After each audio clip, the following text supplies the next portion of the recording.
our refreshment. Welcome refreshment. Someone very important again joined us. Did you drink? Yes, I did. Okay, so he didn't miss out actually. He was still able to drink some part of the sweet, soft, hard coconut. Depends on what you mean by soft and hard. So we have to welcome you, and we would like that you also introduce yourself. We've done that part before you came in, Prof. So let's have your introduction from Asda. Please, let's join hands as you introduce yourself. Okay, so good morning to everybody, and I'm very happy to be here. It looks like it's very refreshing. Yeah. And I'm really excited. This particular exercise is in collaboration with the Society of AIDS in Africa that is supporting and funding many of these activities. We have the Applied Science and Development Associates, which is ASDAC, that is providing the supporting the exercise. SOFO heads our work. I provide advisory work as well. I lead JSI as the country representative in Ghana and also now in the sub-region. And one of the things that we continue to do together with ASDAC is to promote engagement and support how we can strengthen LGBTQ and other vulnerable and socio-demographically disadvantaged groups to hold governments and structures, whether it's the CCM, whether it's the commission, whether it's SAR, anybody, to be accountable and to support and improve livelihoods of members of the community. And so I'm very happy that we are here and we're going to go through this very basic exercise. I know many people, when they meet me, they first ask, are you in support of the bill in Ghana or not? You know my position on it. We have fought that bill, and me, I'm against it. It's an open thing. So don't ask me that question. You should know where I'm standing. If you want us to ask why, we can discuss more and what subsequently is being done. The Executive Director of SAR, I'm very happy to be here, and thank you very much for helping us to go through the process. Thank you very much. Thank you so much.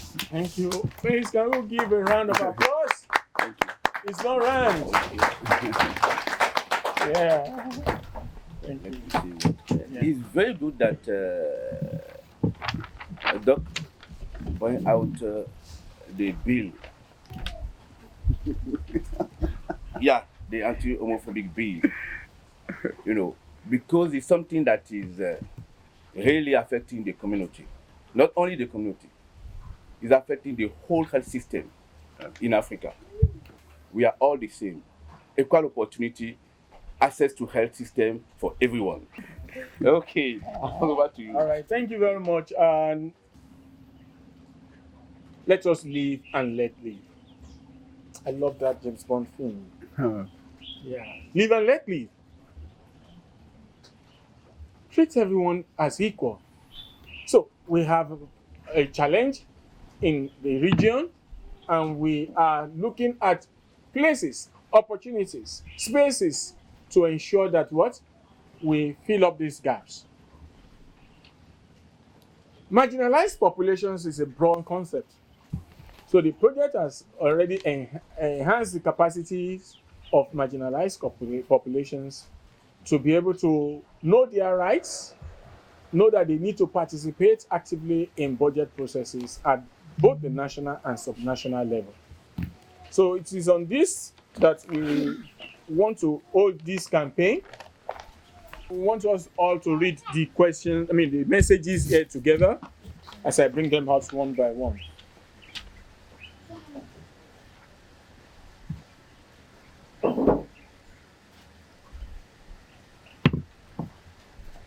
Is that fine? That's one.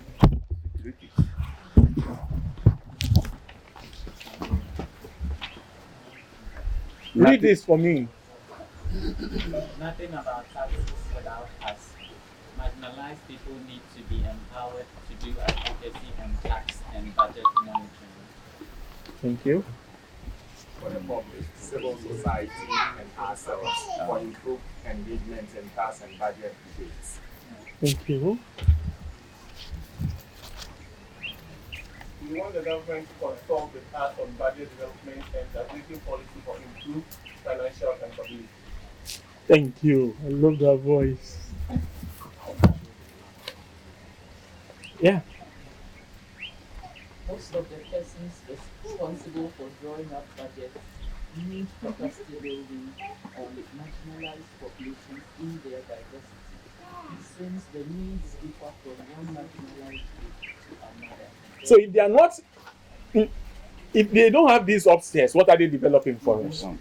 So And that's what they've been doing. it is the problem. Developing a lot. We want government to be more transparent and inclusive in their processes and make effort to include us at pivotal moments in the budget and tax policy to present our needs. All right. Pass.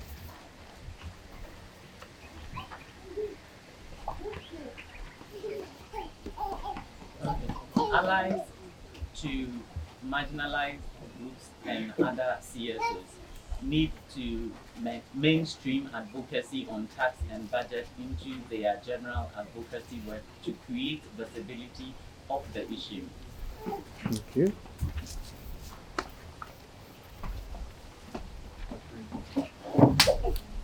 We want No, don't government worry, to don't worry. provide us with resources to do targeted and effective advocacy at the national, state, and municipal level. Is that a message?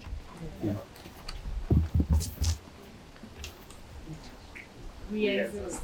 We want all state budgets to include our needs and rights. Thank you for this last sweet voice. It's sweeter than everyone's voice. Anyway. And I'm not being partial, but This it's is a a, voice campaign. it's a voice campaign. You're right. So that's the voice for us. And I think looking at these messages, these are not messages carved by me, by Luke. These were messages derived from the process from the beginning to now. So we use this for the campaign. You may use 2, 3, 4. You may even use all. It depends on what you want to do moving out from here. For instance, if I use this to snap picture, I know the message I can write underneath before sending it out. Let us occupy the world today. Thank you. This should inform some of the discussions and the stories that we want to hear today. I can tell you that so many things, and many of you here have been involved in them, whether in the CCM level, NAPLAS leader, in the press, all around. And they all border on budget and taxes. All the struggle that you see we have been going through are bordered on taxes and budgets. Even the president being called upon to sign the LGBTQ, some of the considerations whether to go or not to go were bordered on budget. Because there were explanations that, look, if you sign, you are not going to receive resources. And if you don't sign, then you are going to have the internal pressure, either for your party not to have votes, or there are all kinds of considerations, but they are all bordered on budgets. So, 3 things. I've learned something just recently from the law school, because they have a health law thing that I'm on, that it is not about the rule of law. It is the law that rules. So if the law is in the process of being made through parliament, through subcommittees, through whatever it is, and there is no input to make the law that will come out to support the needs of whichever society, when it's passed and it's a bad law, you will suffer for it. So one of the things that I think we have to take home is that we need to continue to talk about our needs. We need to continue to advocate properly. We need to continue to do the things that we know at the end of the day, whatever policy or law is passed will serve our interests. That's very, very important. So we need to be, we have to speak about these things with evidence in a coherent manner. That is very, very important. The last but not the least, in the medical community, currently as we speak, as you might all know, the scientists, medics have removed the difference, if you want to call it, of membership of the LGBT community from our DMSA, the Diagnostic Manual of Psychiatric Diseases. The reason is that nobody now is considering these things as a disease anymore. So you need a certain, the way we treat it. It has also been removed from the ICD-10, the International Classification of Diseases 10. But these are some of the things in the law that, if passed, can have a negative impact on members of marginalized groups, including LGBT. So my third take home is that we should be able to speak to these things when we see them happening. So thank you very much for listening to me. Thank you. Let's roll it. Roll it. Okay. Jam it together. Slam it on him. Thank you very, very much. And ask our facilitators to speak to some insights and strategies. And then we have our question and answers. So please, Kathy, please, can you introduce yourself so that I can capture better? So my name is Kathy William Sasa, and I work as the ethics officer for the CCM. And Dr. Nagai is the Yes. So I know you were trying to ask questions, and I could read some other people's minds that they have some questions. But this is a keynote address that does not require questions. So what we will do?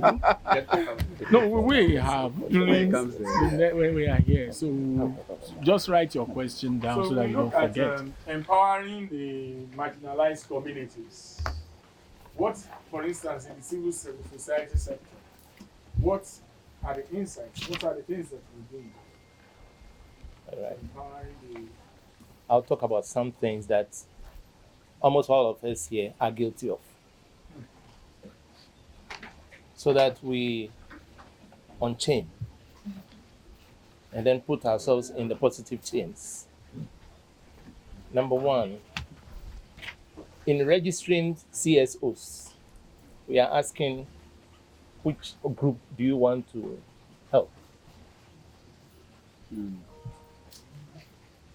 So you are going to help one group and leave another group without thinking that connecting to them, they need your help. If I am saying I'm dealing on the part of NAPLAS and my target is people who are living with HIV, without thinking that the person who is living with albinism can also be. This kind of thinking has limited the strength of CSOs to work together for one. Everywhere I go, I say that the voice of CSOs must be one. And it must be connected from the central point amongst all of them. So that what I feel in my group, you feel. And I think today, tomorrow, and the days to come that you too can meet my problem and my need somewhere along the line. That's the first point I want to talk about. So all of us here are guilty, including my boss. I'm saying including him because he's fought beyond that to a level that he's almost tired. That's what I'm saying. But I think that if we also unchain and we put our energies together, we can help him to lead higher or move us to the top where the voice will be one. So the message I want all of us to go with is the voice must be one, but connected from the central point. We are all connected to the one power. So that power in the one, when we are connected, we'll be able to defeat those who stand against us. But the question is, you take money from everybody, including me, the marginalized person. And it's in the Constitution that you must provide me with services. Why is it that taking the money has been easy? But giving it to the point where I must benefit has become discriminatory. In collecting the tax, you didn't ask whether I'm LGBT. You took my money. And you are even ready to accord me accolades and say, oh, you are the best. But when it comes to where I need the service, you ask me a second question. And when you twerk equity, it becomes iniquity. When you twerk equity, it becomes iniquity. So in trying to tell us that we are being accorded help, we are not being helped. We are being robbed. So from here, every CSO must start to group around with its people and say that today, we want to think broadly. Take away all the thorns that we find in our green grass, the wolf grass, and take them out and have a smooth carpet grass. That will take all of us along. The last one I'll put across is how often do we meet for what we are doing? This is one of the delays, the cause of the delays. How often do we have forums and workshops like this? We are over-concentrating on our individual groups, such that we are not coming out enough.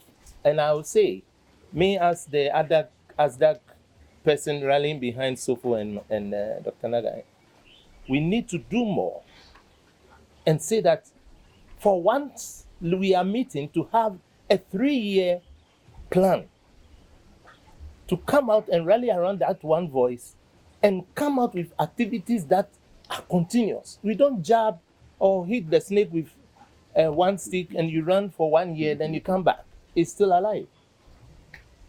And we need to put resource development as one of the key things there, because we have the brains here.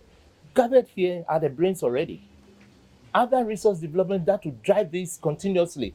And we are talking about even the municipal or the community level. How are we going to go when we meet only once in a year? We are all guilty. And I think from here, we are going to change the mindset. Thank you. Thank you very much. Let's slam it on him. Thank you very much, Emmanuel. You've done justice to the civil society. We all receive our blames. I'm not sure in your strategic plan in your organization there is anything ableism unique at all. One Whereas there are people in your community that could with intersectionality. We need to be thinking about it. Thank you very much for that. So I welcome Milton to tell us what, as a person living with albinism, and then representing the others who are living with some disability or the other. What insights and strategies are you using to empower the community? Thank you very much. So, standing on all the established existing protocols. There's no protocol here. We are one of the protocols. Speak freely. So, it's a very identifying marginalized individuals or people has become a very difficult task for individuals in a society, including government. Because if you want to talk about disability in Ghana, there is no segregated data that shows the number of disability groupings or persons with disability we have in Ghana. So planning for these people who you don't have even data on, how effective is it going to be for you to plan and give them the needed support? So in this country, we have what we call exclusion rather than inclusion. So marginalized people or a person with disability, including person with albinism, are very excluded in every part of our developmental sphere, let alone the tax and budgetary issues. How could you know until recently, until 2015, that individuals in the Ghanaian population are beginning to identify or accept albinism as part of the marginalized and disability communities in the country? If it takes us that long period for you to identify such a people, how has been our strategic plan? What do we plan? How do we plan for them? How do we include them rather than now what you're doing is a tokenism? So disability is being seen as tokenism sphere, where let's give them this. This is what they need. But one of the slogans is on the disability that nothing about us without us. How do we involve the involvement of disability communities in this tax monetary cycle has been out until ICASA and SA comes to limelight to introduce them to this. In our data collection, even in our the marginal census population, they giving ask questions using a short form of Washington group of questions to collate data without knowing the orientation that people even receive. Can somebody come to your residence and ask you, are you blind? Because have not identified between what were partially sighted, or do you have disability? That orientation is not there. So do you have any individual living with disability in your household, as a household? You are supposed to go and identify the people yourself. But orientation, for instance, you cannot imagine, when we're about to take a photograph here, my brother was telling everybody, I'm hiding. Why is he hiding? So because he has met his number one enemy. The number one enemy for person with albinism is the sun. Yeah. Yeah. How are we oriented on that? Dr. Guy, what is our policy saying about health delivery to person with disability and person with albinism? It's difficult. We always tie this into our task net. The number of persons with disability and persons with albinism doing the private and public works, businesses, they pay taxes. Collecting taxes, as the adage goes, collecting taxes from them is a very easy aspect, very easy work. But how do we utilize the tax on them? We give tax waivers to people outside Ghana to come and establish and take our more taxes and even underpin us. How many of our marginalized communities, persons with disability, persons with albinism, are being employed, also benefit from the tax waiver that we have received from the people who pay the tax to you? So our strategy is to have what we call a targeted approach in dealing with our members. Let us also mainstream our policies and programs to include them. As at today, we are aware that we have over 27 categories of disabilities in Ghana. 27, over and over, and still counting. How are we including them? How do we mainstream all these our people in our daily activities, our policy formulation, even in the budgetary that we... The only thing that we hear person with disability comes in that when there's a budget allocation or when there's a budget hearing, they've included, we increase the common fund from 2% to 3% of the disability cover. Even that common fund is being reduced from the national level before getting the 3%. How benefit are they deriving? What benefit are they deriving from these programs? So we'll be what we call targeting approach and the mainstreaming programs and policies that include persons with disability and persons with albinism. And this is what that we'll be speaking on. This is what the strategies we'll be adopting moving forward. Thank you. Atama. Labato. So let's roll it soon. Yeah. Thank you very much, and I love from the way you started. When there is no data, how do you program? So thank you, Nathan, for doing justice to this topic. I will go to Kathy. And because you are from CCM, here to first ask you one question, which is about representation. How representative is the composition of the CCM? Do we have someone from the persons with disability? Do we have persons from the LGBTIQ community? What can you say about the composition? Okay, so before I even talk about the composition, I've always said on various platforms, especially when I'm engaging with our colleagues from Geneva, that needs are different. Even within the MSM or LGBTQI space, the older LGBTQI needs are different from the younger ones. It's just the same as the PLHIV community. The younger ones' needs differ from.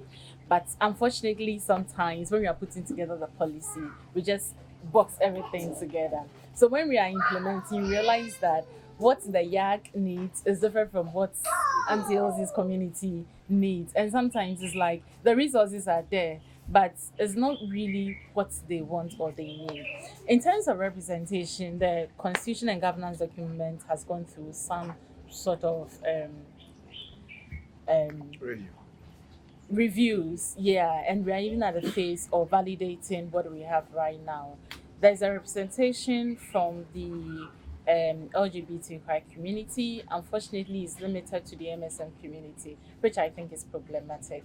I feel that we should leave it to that community and they decide who would come and not just take an aspect. Because trans is missing there, my ladies are missing there, and it's just the men.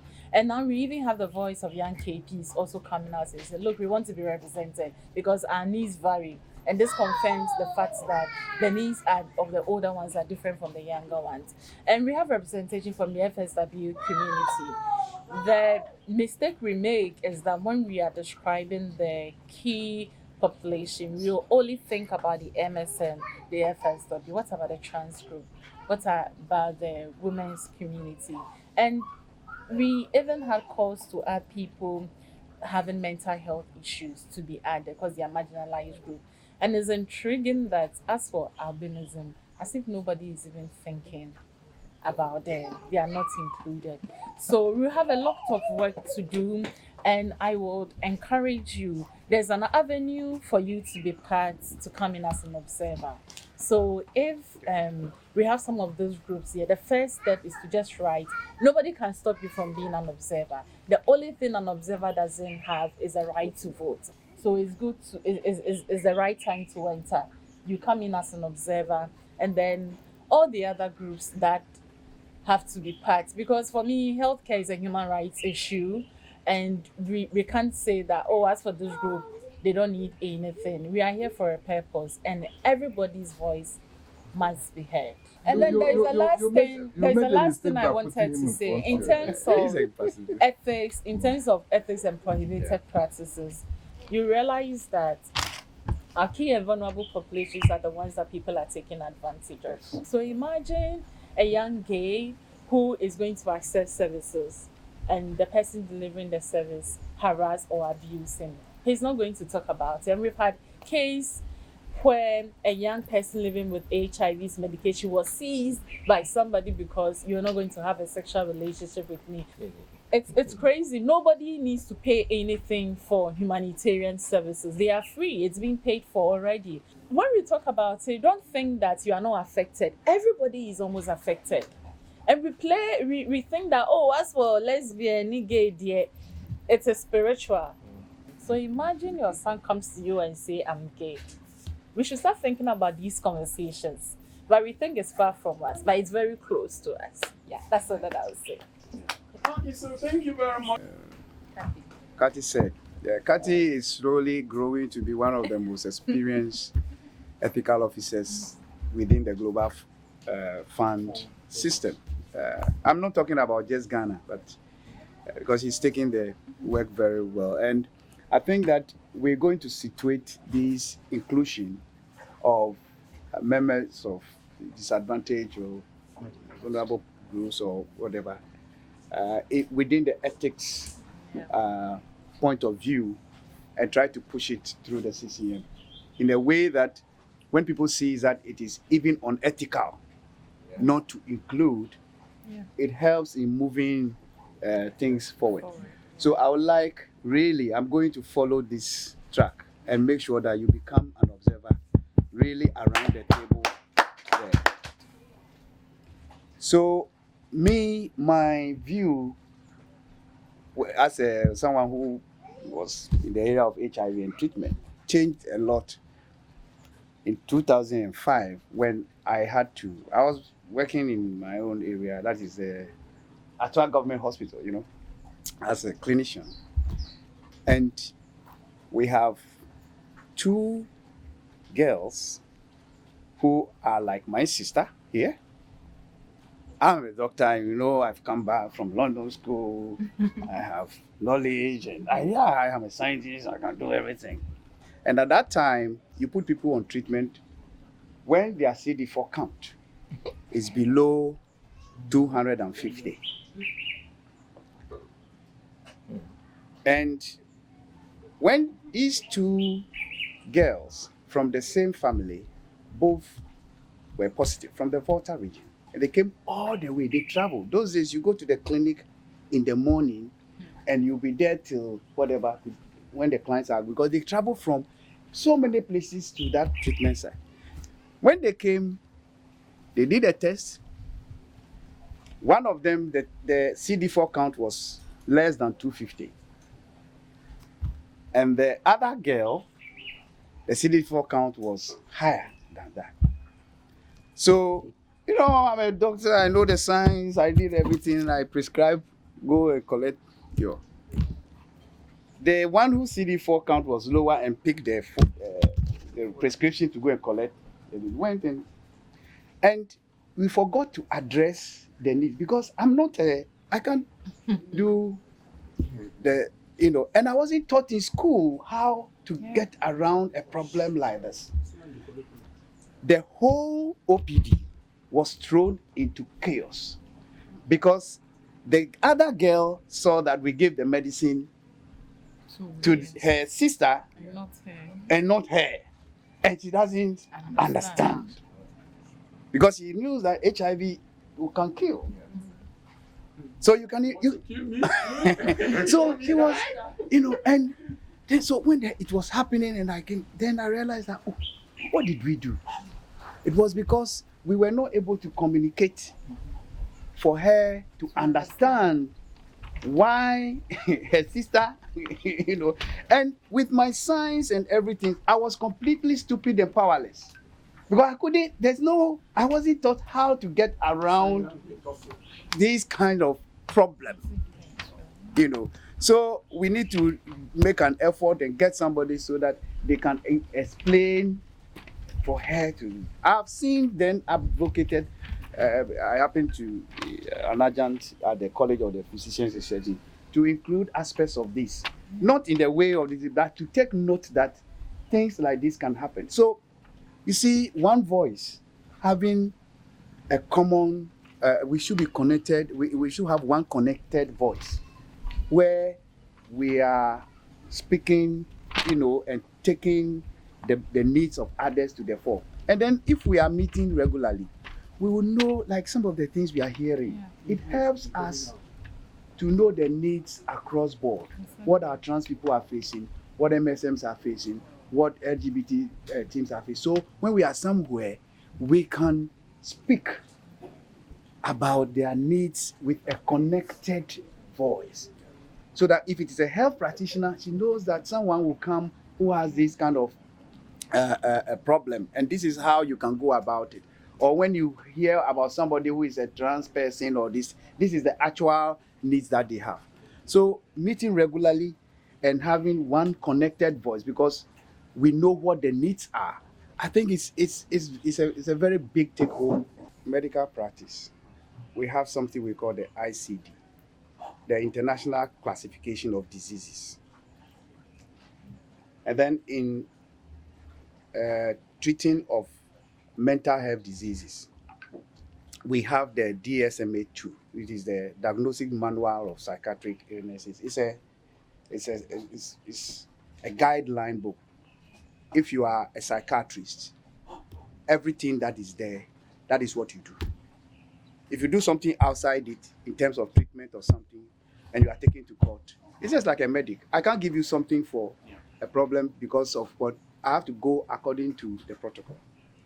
So the issue of MSM, members in that community, it evolves from it being a disease in the past. Do you get it? I'm looking at it from the individual level in the past.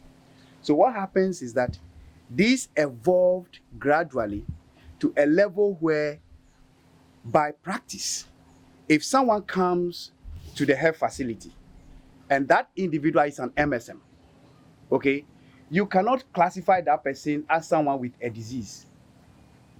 You cannot. Okay. So what it means is that then you will not get up and say that I'm treating him of his MSM status. Do you get it? It's because of the principles and the paradigms within which we work. So let me explain to you. So what happened is that what happens is this. So in the psychiatry side as well, it was considered as a mental ailment, a mental illness. That was the thinking. Okay, until the anthropologists, they were not white, so, or it's global, everybody. That's what we do with the treatment guidelines. We go, we do everything, we rank this. When you have asthma, number 1 should be what you do. Number 2, and that's what we used to work. So when you look at that one too, we removed MSM status as a mental illness from it. So you cannot say that it is a mental illness. And what I'm saying is a little deep, because you have some psychiatrists, even including this country, who think it is a mental. You might have heard them talking about it in the list. When you take the principle by which we have to agree to work, okay, if you are a psychiatrist, that has been taken out. That is what I'm trying to say. So what happens is that you cannot say that the individual who is MSM, who is sitting in front of you, has a mental illness. It is not only in Ghana. It's across the continent. Even in Benin, most of the people think that this illness is a reality. And please, it's very, very important we should, at every forum, we should put that on out. That is not an illness. And course, they are referenced. Yes. Ordinary people can also refer to it. because Oh, yes. And when they say no one can defend it, even the journalists. The journalists, they don't know. And so when the moment the person says, some judge like this is not a medical doctor, he can say that this is an illness, and no one can defend it. Yes. So I want to say something. So you are very right. Working within the space, one thing I've realized is that I think the media is a problem. And anytime I tell them, so when something happens, sometimes they call anyone, they attribute accolades to just anyone. People are taking 1 week courses and now they are specialists and professors, and they speak on very important issues. And because of political terrain, the first thing they will do is either to call an NDC, this person is saying this, and NPP, and then the matter has become bazaar and it's gone. And people are also clouded by their own values, personal judgments, and they speak on things that science will not say this, data will not say this, logic will not even say, but their own personal belief. So the ordinary person, unfortunately, consumes this and take it out there. I mean, there are people we meet and they ask us, hey, you work with HIV people, and you're so being bio. Look, in today, 2024, people believe that, so they get surprised when we are having activities with these people and this community, and they're even scared of you because you are going to interact with them. Imagine this misinformation out there. So I don't think the last statement I'll make, which we'd have to be very careful about, what is happening in Ghana in terms of the divide of people who are in support or people who are not in support. It is not because it is something that is pushed as a foreign thing. In the US, that same argument is there. The states, different states are fighting in terms of whether this is lawful to allow or not. not. So let us not think that for their place something is happening, and let us craft something that is it is going to be inclusive and is not discriminating. Today it is LGBTQ plus. Tomorrow another marginalized group will be the ones that are in. So we need to look at what will be suitable, what will make it is indigenous to ourselves. The way we have lived before without causing trouble and killing people and molesting people. We should craft something. It's not about some American thing, so you feel that it is foreign. When in where I come from, in these coastal communities through the Ghana areas of this, anthropologists know that the practice of MSM has been there for all the time. When we were kids in school. Do you get it? Yes. So we need to craft something that makes us this thing. If we think that abuse is what we have to deal with among young MSMs and abuse and things, we craft something that it saves everybody. And not to think that because it's from somewhere, and then when you are speaking about it, as for you are, no. So let's make sure we work together. Let's make sure that we can ensure, if you need resources, we find out how to support for you to continue to advocate, because you are the voices, whether you are silent or you are talking about, you are the voices that can change some of these perceptions that we have and save other people from stigma and exclusion. Because any society that is excluding is a society that is losing. Thank you. Look, I'm talking that I just want to say, we as society, we have a largest platform. And what I feel what people say, that I know that there is a lot of passion inside, but at the same time, there is a lot of lack of history. Why lack of history? Because when we started this platform, in 2005, at the conference 2005 in Nigeria, it gets ready because of all the churches. The traditional leader, we did Daba, remember? They all came, we did a Daba for more than 3 kilometers. The traditional people, they came from northern Nigeria, Kano, to rally, to say no. No against discrimination. No, let us have money to fight AIDS. And when we pinpoint at this kind of meeting, it's as if we are excluding ourselves from the limits. Everybody should do it. Whether they are at this level or whether they are at this level. Everyone, otherwise we miss the target. That's one. And two, what drives the advocacy of AIDS and human rights is not the one with the passion. It's passion. If you're not passionate, you can't. I'm telling you. You can't. Because on daily basis, we fight, but you don't know, we don't talk about it. When we were in DC, in Uganda, the government, 6 months before ICASA, or 1 year before ICASA, they jailed some key population because of the election. We moved the platform from there. We said we cannot post ICASA in Uganda. Remove it. And we move it to another country. But to do that, you need to withdraw the money.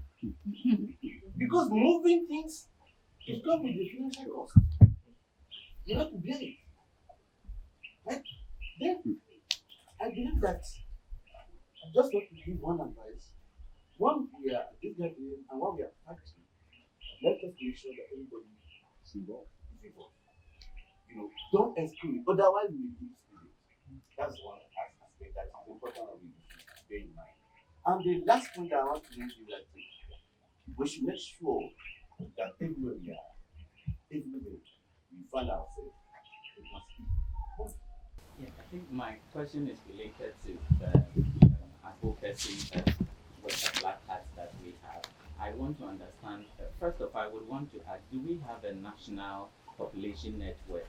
Like one, we talked about National key population. national key population. We talked about how when we are collective in terms of we come together as key population from various key population groups, when we come together, we can actually have a stronger voice than when we are much more secluded. And so, do we have a national network of key populations?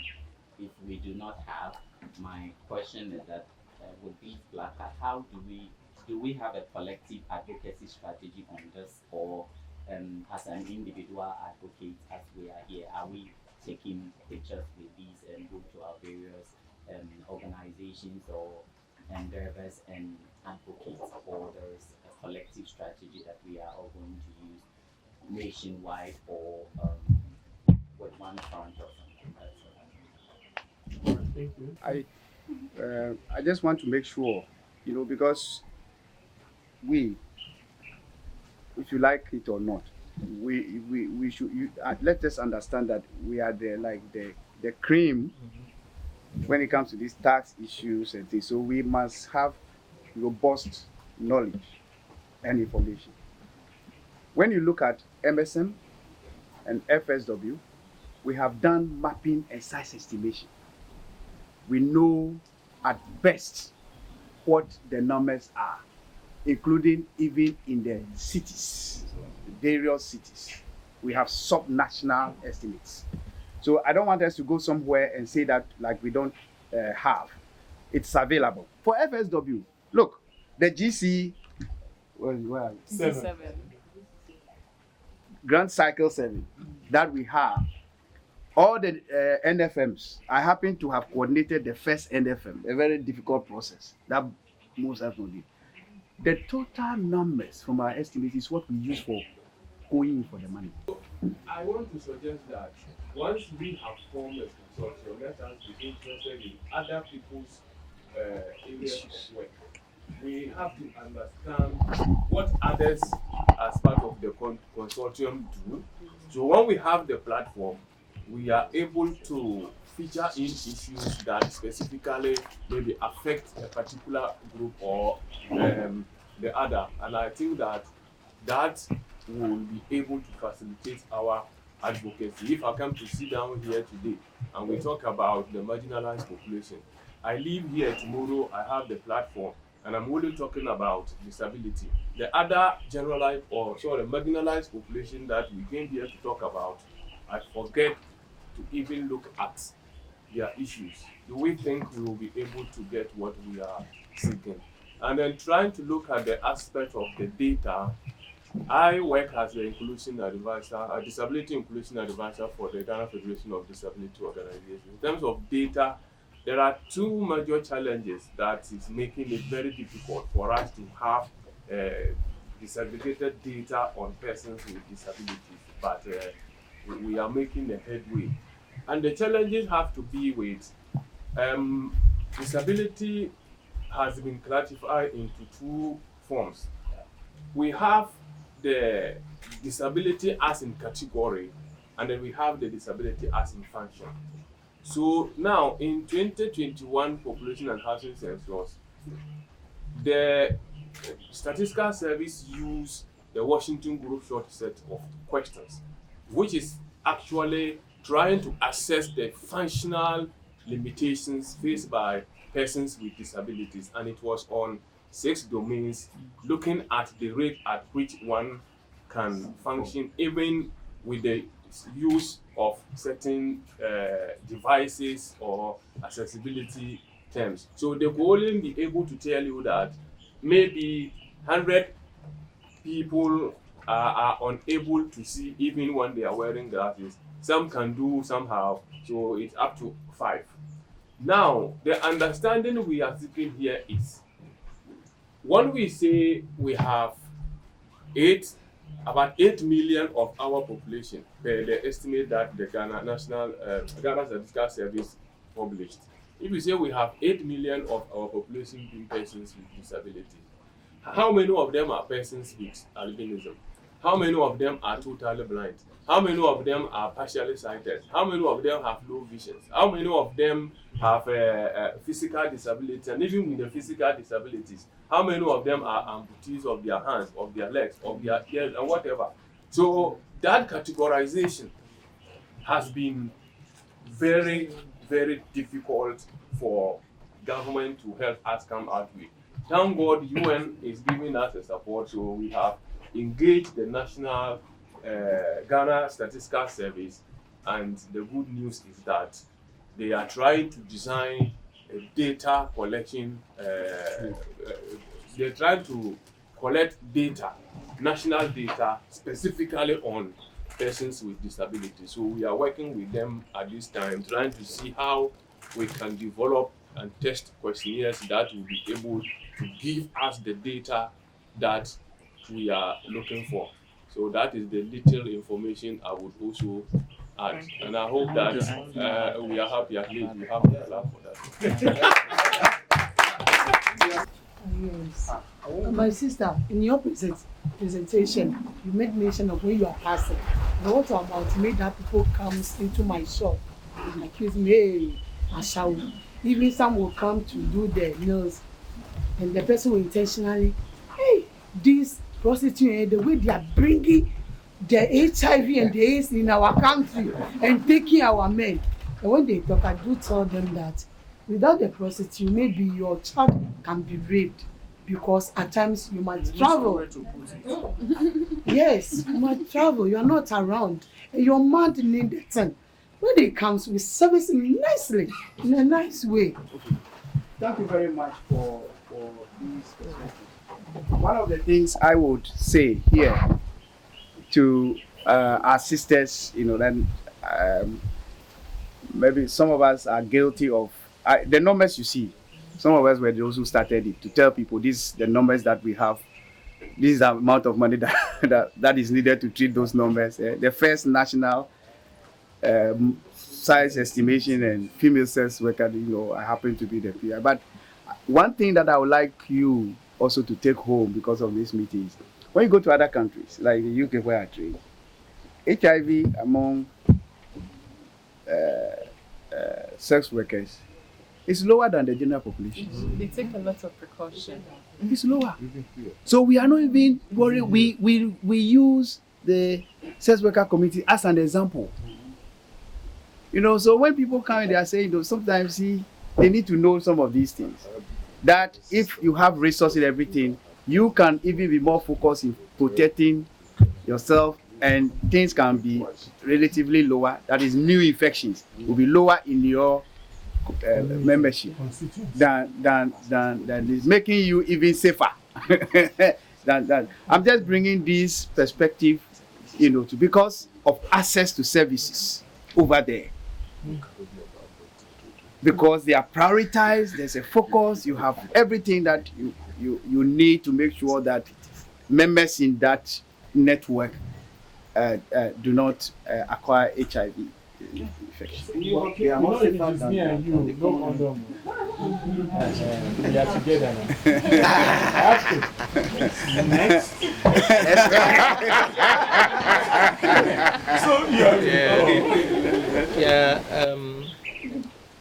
maybe I'm already, I already have my feet on the way forward.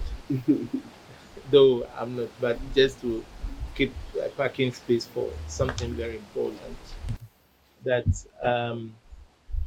if SA already has maybe 3-year, 5-year strategic plan, the issue of developing the team, the consortium as a resource should come as a priority activity or component of that plan, where we are talking about building our capacity, connecting better, and also making sure that we too can generate or come out with proposals to ask for specific research or even data collection for our purpose, The reason why I'm saying this is that very often at the other side, the data you get is not very strong. They add some things in order to be able to access the money. They take some things in order to access. But at our level, and because Some we are things to access investors. yeah, and because we are working to favor the marginalized who has already been robbed, I think we should have that as our norm among ourselves. Generate data collection, have research papers out for funding. We have data that could be trusted, and we can see why we think that our data is better than the one at the other side. And also build our capacity in managing data, build our capacity in resource development. And I think the consortium members have all these capacity, and we just need to put this together as a kind of plan that will be moving every time and frequently.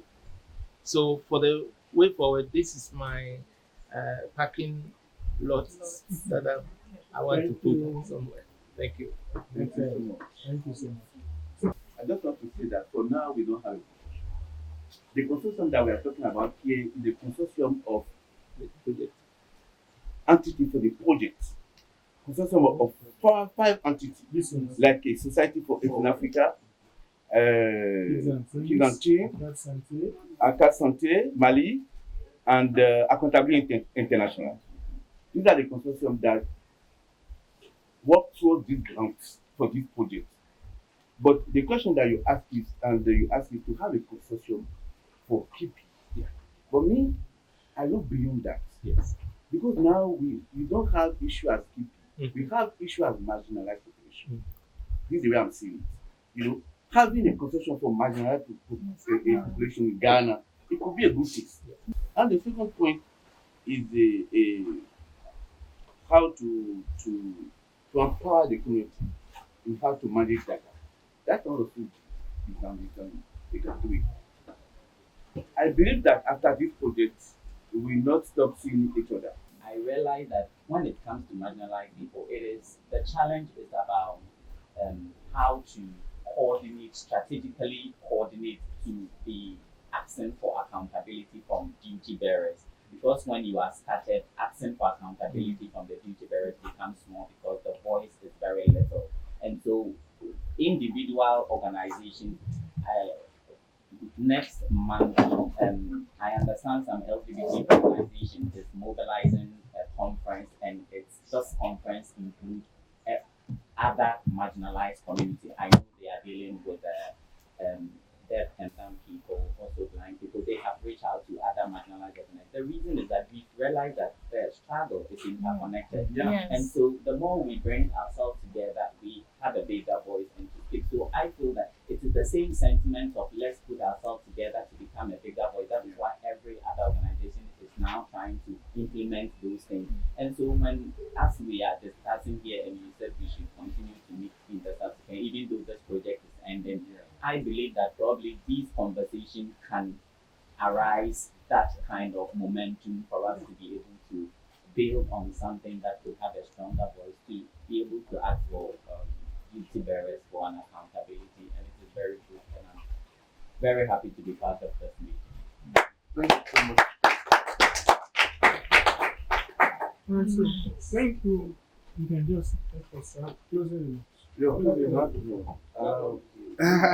Yeah, something. For the platform anyway. Here we are all learning from Yes, one so another. terminology. So the term my brother used, that deaf and dumb is not accepted disability. Okay. Simply deaf. Yeah. Thank you. Thank you. What's To the add right term? to So add that- to that Simply is deaf, and to add to that we address the individual before his impairment or his disability. Yeah. So we don't talk about that and an albino, No. or you don't talk about a cripple. They are all what we call they're stigmatized. They are aware that they're stereotyping. So we address the person, the personality before its impairment. So So for I am example- a person with With albinism. Okay. I'm a person with albinism. I'm not an albino. For better luck of better education, albino can be found among plants, animals. Yes. Oh, I see. Yes. Yes. Yeah, Without okay. ignorance. Doc, Yes. that is why I also have a problem when you mention MSM instead of LGBTQ plus community. But I realize that word has been adapted for health reasons. Yes, health reasons. But Yeah. so when you are talking, we mentioned, then you limit a homosexual man's identity to their sexual orientation. So that is true. In the health classification, That's how that has remained as MSM Yeah. not so exposed. because of the targeting of the interventions. So I knew where you were coming from. So I'm aware of that. When you say limits, yes. Yes. I realized that the issues of tax, budgeting, and monitoring affects almost all of us. And so let's keep it at the back of our minds. When you see our colleagues, PLHIV, and other members of that community advocating and being on the press, Elsie's face is where, and everybody, I would like that we see it that from today, we should have one connected voice. Okay? Let's all lend support when we see person who with albinism or deaf or any form having the struggle. Let's know that these tax and budget issues is common to all of us. You know how a common enemy or a common challenge is able to bring people together. Yeah. That is how I want us to see ourselves going forward on this matters. There is one thing. I don't know how we're going to fight it.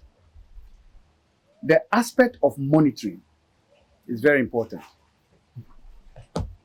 Because sometimes the way the resource is used is more of a problem than even the waiver that you want. So let's open our eyes as we go forward and know that these tax and budget monitoring issues connects all of us. Mainstreaming of the advocacy. Whatever we are doing from your side, your side, PLHIV, anybody, when you are talking about it, let's have knowledge, let's mainstream it, let's push it forward. Our answers to those whose personal values are crossing their personal spaces into other areas, whether it's a clergy or me as a Christian or somewhere of this thing. We have to speak clearly to these issues. We need to speak clearly to these issues because they don't have all the knowledge. Okay, so let's look at that very well. Inclusion, the things that we do to make sure that the different members of marginalized or vulnerable groups are involved. Let's be active on it. Please, we shouldn't even limit your coming to the CCM as an observer. If there are any other groups here, please make sure that you can come around the table. You see, when you are not around the table, your needs will not be known. And when the cake is being shared, nobody will advocate for you as strongly as you will do for yourself. Thank you. Thank you.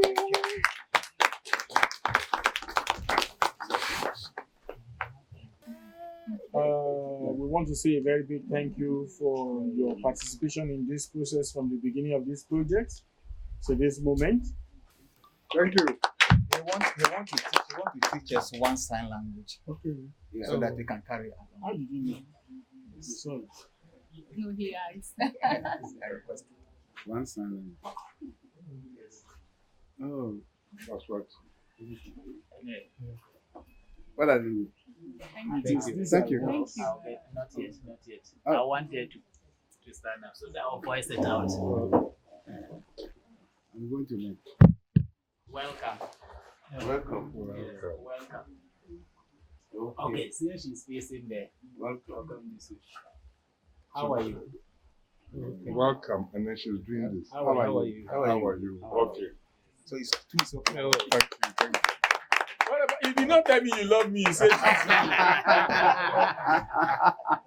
Well, Okay, thank you so much. I think just added one more thing. yeah. I love you. So they get shortened it. Okay. I love. Yes. And where is the you? Why for you? Why for you? Get and So love. this one is love. So they get shortened it. This is the L. This is the you. And this is the I. I love you. Thank you so much for your time and also for being part of this